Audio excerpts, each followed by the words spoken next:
अनेकों धन्यवाद के साथ जोड़ेंगे। हम जोड़ेंगे उन्हें आभार के साथ उनकी गरिमामयी उपस्थिति के लिए।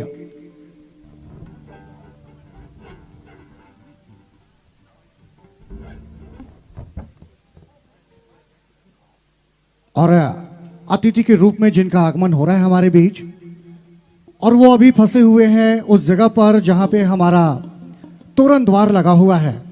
वहां जितने वॉलंटियर्स हैं वो ध्यान देंगे हमारे अतिथि फादर दीपक वाड़ा, उनकी गाड़ी को आप वहां से रिलीज करें ताकि वो जल्द से जल्द हमारे साथ जुड़ सके।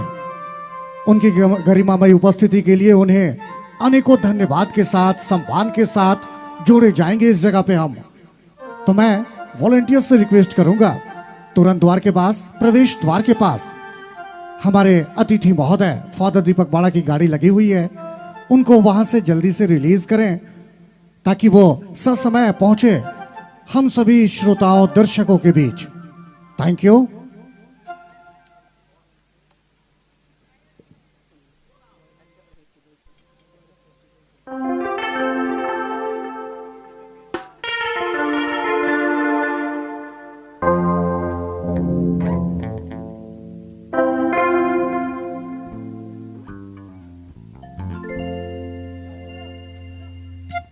हेलो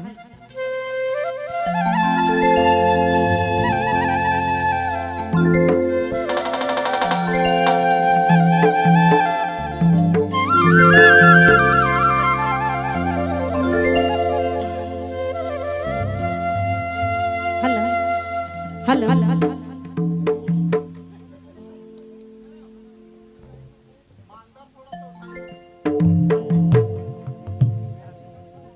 मांदर का छाती थोड़ा बढ़ा दीजिएगा और ढोलक का बेस नहीं, मतलब ढोलक का बायां का लेवल उठे।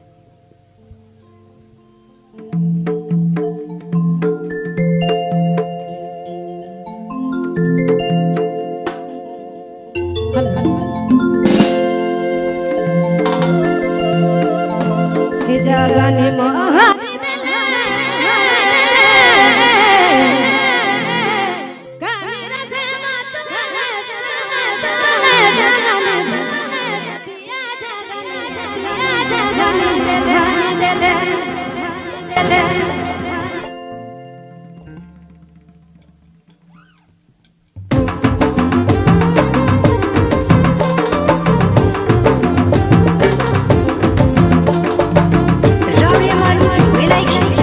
नागपुरी फोकस यूट्यूब चैनल की प्रस्तुति।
चैनल की प्रस्तुति।